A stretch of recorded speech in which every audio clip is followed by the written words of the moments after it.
دیامر بادشاہ ڈیم کے تازہ ترین صورتحال کے ساتھ ایک بار پھر آپ کی خدمت میں حاضر ہوا ہوں۔ آج آپ کو میں جو اہم ایک ایشو تھا دیامر بادشاہ ڈیم کے لیے، وہ ایشو کا مسئلہ حل ہو گیا، تو اس کے تازہ ترین لیٹسٹ پروگرام آپ کے ساتھ شیئر کرنے جا رہا ہوں۔ دیامر بادشاہ ڈیم پروجیکٹ پر یہ سب سے اہم پیش رفت ہے، کیونکہ ہر جگہ آپ کو پتہ ہے بجلی کی سب سے زیادہ ضرورت ہوتی ہے۔ مین ڈیم کے تعمیراتی سرگرمیوں کے لیے جو درکار بجلی ہے، اس کی فراہمی کے لیے مین ڈیم سائٹ پر مطلب HFO heavy furnace oil units کو فعال کر دیا گیا ہے۔ تقریباً 56 میگا واٹ کے حامل اس پلانٹ میں پہلے مرحلے میں 4 ہیوی آئل جنریٹر کو فعال کر لیا گیا ہے۔ اس سے پہلے جو دیامر بادشاہ ڈیم میں اس کے متصل جو گاؤں ہے، جسے ایڈیشنل ڈسٹرکٹ کا بھی درجہ حاصل ہے، ڈسٹرکٹ تانگیر نام ہے اس کا، وہاں پہ 33 میگا واٹ کا پاور ہاؤس بن رہا ہے، جو ڈیم کی ضرورت کے لیے بجلی پیدا کرے گا۔ مطلب بہت جلد وہ تیار ہو جائے گا، تو اس کی جو بجلی ہے وہ وقتی طور پر دیامر بادشاہ ڈیم کے لیے استعمال ہو جائے گی، اور پھر جب وہ کمپلیٹ ہو جائے گا تو اس سے بجلی مقامی کمیونٹی کا دیکھے تو جو 4500 میگا واٹ ہے وہ بجلی نیشنل گرڈ میں شامل ہو جائے گی۔ اور یہاں پہ جو HFO لگایا گیا ہے، اس کے ہر یونٹ 8.4 میگا واٹ بجلی پیدا کرے گا۔ اس طرح دوسرے فیز میں مزید 2 یونٹ سے نصب کیے جا رہے ہیں۔ مجموعی طور پر کل 6 یونٹ سے 50.4 میگا واٹ بجلی پیدا کی جائے گی۔ علاوہ ازیں 5 ڈیزل جنریٹر کے ذریعے 1.1 میگا واٹ بجلی پیدا کی جائے گی۔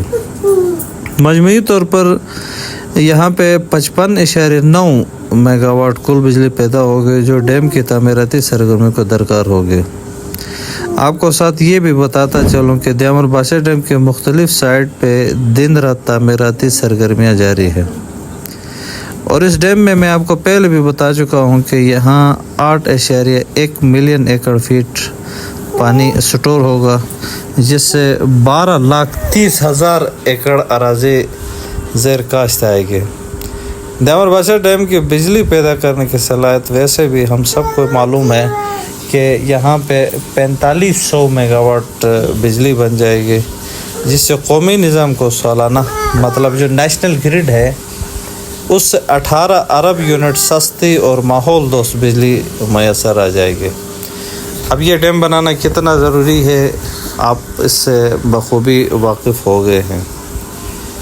تو یہاں پہ ایک تو ڈیم بن جائے گی، سٹوریج ہو جائے گا، دوسرا یہ کہ یہاں پہ ایک ٹورسٹ ہب بن جائے گا، تیسرا یہاں پہ جو انرجی کی کرائسس ہے ملک میں وہ دور ہو جائے گی۔ تو دیامر بادشاہ ڈیم ملک کے لیے لائف لائن کا کردار ادا کر رہا ہے۔ کاش کہ ایسے ڈیم ہم پہلے بنا لیتے اور ملک میں جاری جو افراتفری ہے خاص کر بجلی کے حوالے سے وہ ختم ہو جاتے۔ دیامر بادشاہ ڈیم کے حوالے سے میں نے پہلے بھی آپ کو ایک اپڈیٹ بھی دی کہ دیامر بادشاہ ڈیم کے جو متاثرین ہیں، کمیونٹی ہے، ان کا دیرینہ مسئلہ تھا کہ یہاں پہ لوگوں کو پیکیج دیا جائے۔ گورنمنٹ آف پاکستان نے ایک منسٹریل کمیٹی بنائی، جس میں وفاقی وزراء، chairman Vawda, chief secretary Gilgit Baltistan, secretary Kashmir affairs, secretary ministry of water resource, secretary جو امیر مقام صاحب ہیں minister for Kashmir affairs and Gilgit Baltistan, اس کا سیکرٹری، جو وفاقی لیول کے سیکرٹریز ہیں ان کے زیر نگرانی رانا ثناء اللہ صاحب بھی اس میں تھے، نذیر تارڑ صاحب بھی تھے۔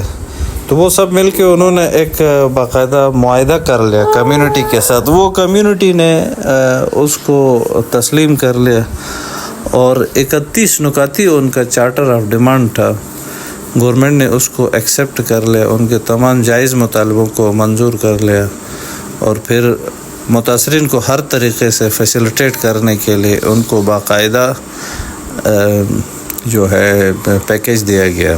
مطلب لوگوں کے زمینوں کی کمپنسیشن تھی وہ پیمنٹ ہو گئی، لوگوں کو دوسرے جو مسائل تھے جس طرح کے چولہا جات کے حوالے سے. چولہا جات جنرل مشرف کے دور میں لوگوں کو یہ اعلان ہوا تھا کہ آپ کو فی گھرانہ ری سیٹلمنٹ کے لیے free of cost government of Pakistan ایک کنال لینڈ دے دے گی, اور جس میں سے کچھ رقم آپ کے لے کے تو آپ کو 6 ایکڑ زمین بھی دے دے گی, جس سے لوگ کاشتکاری کے اپنی ضرورت پوری کر لیں گے. تو وہ سارے مسائل چل رہے تھے, تو جس کو معاہدہ 2025 کا نام دے کے وہ سارے مسئلے حل ہو گئے. تو یہ چھوٹے موٹے مسائل تھے, وہ حل ہو گئے, اور انشاءاللہ اب ڈیم کے جتنے رکاوٹ ہیں وہ رکاوٹیں بھی دور ہو جائیں گی, اور پھر with the passage of time یہ ڈیم انتہائی رفتار کے ساتھ چلے گا. اور جب یہ ڈیم کمپلیٹ ہو جائے تو پھر ہمارے پاس جو انفراسٹرکچر ہے, خاص کر جو روڈ کا انفراسٹرکچر ہے, وہ بالکل مکمل ہو جائے گا, اور پھر ملک خوشحالی کی طرف گامزن ہو جائے گا. دامر بادشاہ ڈیم اور داسو ڈیم جب یہ کمپلیٹ ہوتے ہیں تو گلگت بلتستان کے باسیوں کے لیے جو ہم ابھی 16-18 گھنٹے لگاتے ہیں وہ صرف 5 اور 6 گھنٹے میں مکمل ہو جائے گا, جس میں سی پیک بھی شامل ہے. اور سی پیک کے یہاں پہ جو پروجیکٹ ہے اس کو اور NHA نے مل کے جو ایگزسٹنگ روڈ ہے نا اس روڈ کو ڈیولپ کیا ہے. اور اس کے ساتھ یہ جو علاقہ ہے بابو سر کا ایریا جو آپ دیکھ رہے ہیں, یہ ایریا بھی یہاں پہ مزید ڈیولپ ہو جائے گا, ناران کاغان ڈیولپ ہو جائے گا. تو ملک انشاءاللہ ترقی کرتے کرتے آگے پہنچ جائے گا, اور پھر ایک نیا دور شروع ہو جائے گا. تو یہ آج کی ڈیولپمنٹ تھی کہ یہاں پہ بجلی کی جو ضرورت ہے وہ ضرورت کے تحت ہیوی جنریٹر یہاں پہ نصب کیا گیا ہے. اس جنریٹر کے جو ٹوٹل کیپیسٹی ہے وہ تقریباً 60 میگا واٹ ہے. تو یہ 60 میگا واٹ بہت ہائی کیپیسٹی ہوتی ہے, 60 میگا واٹ سے بڑا ایریا چلتا ہے. تو اس سے اندازہ لگائے کہ یہاں پہ کتنی مشینریز لگی ہوئی ہیں اور کتنے ایک ریکوائرڈ ہے یہاں پہ چلنے کے لیے. تو جو پروپیگنڈے چلا رہے ہیں, جو افراتفری پھیلا رہے ہیں کہ بھائی ڈیم کا کام رک گیا ہے, ڈیم کا کام نہیں ہو رہا ہے, تو وہ لوگ احمقوں کی جنت میں رہتے ہیں. ان کو کچھ بھی پتہ نہیں, ان کو گراؤنڈ ریئلٹی سے وہ واقف نہیں ہیں. الحمدللہ ہم گراؤنڈ ریئلٹی دیکھتے ہیں, سارا کچھ ہمیں علم ہے, اور ہم وہ سارا کچھ دیکھ کے تو اپنے قوم کو, اپنے کمیونٹی کو, ہم سے دور جو ہمارے پردیسی بھائی بیٹھے ہوئے ہیں, ہم ان کو اپڈیٹ کرتے رہتے ہیں کہ ہمارے ملک میں اچھے کام بھی ہو رہے تھے. ویسے تو آپ کو مایوسی کی خبریں ہر طرف ہی ہیں, لیکن ایک باقاعدہ قسم کے جو زبردست یہاں پہ کام ہو رہا ہے, جو مختلف اس میں کیا کہتے ہیں اپنا مختلف شکل میں, جیسے کہ دیامر بھاشا ہے, مہمند ہے, آپ کے داسو ہے, جتنے بھی ہائیڈرو پاور پروجیکٹس ہیں ان پہ بہترین قسم کے کام ہو رہے ہیں. اور پھر یہ ملکی ترقی کے ضامن ہے. بنیاد جب ہم نہیں بنائیں گے نا کسی بھی چیز کے تو پھر ہمارا کام نہیں چلے گا. تو بنیاد لازمی ہے, اور جب بنیاد ہو جائے تو پھر اوپر ڈھانچہ کھڑا کرنا ہمارے لیے آسان ہو جائے گا. تو اب آپ کو پتہ ہے کہ ہمارے جتنے باہر دنیا سے فیول آتا ہے وہ سارے ہمارے بجلی کے پیدا کرنے میں چلا جاتا ہے. پھر ایک یونٹ ہمیں 100 روپے میں پڑ جاتا ہے. اب گورنمنٹ کی بھی مجبوری ہے کہ وہ اتنا رقم دے کے اتنے میں پیدا کرنا ہوتا ہے. تو جب ہمارے یہ ہائیڈرو پاور پروجیکٹ بن جائیں گے, ایک تو یہ ماحول دوست ہوں گے, دوسرے ان کے کاسٹ بہت کم ہو جائے گی, اور یہ جب کاسٹ کم ہوگی تو اس کا براہ راست اثر عوام پہ پڑ جائے گا, اور پھر عوامی خوشحالی اور ترقی یہی سے ابتدا ہو جائے گی. اور پھر ملک ایک نئے دور پہ, ہمارے جو آنے والے نسل ہے نا وہ ایک نئے خوشحالی اور ترقی والا ملک دیکھیں گے. اسی کے ساتھ یہ جو ڈیولپمنٹ ہے یہاں پہ بریک کرتے ہیں.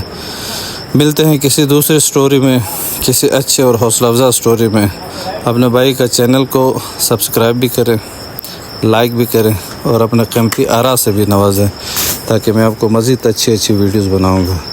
تب تک کے لیے اجازت دیجیے. اللہ حافظ و ناصر.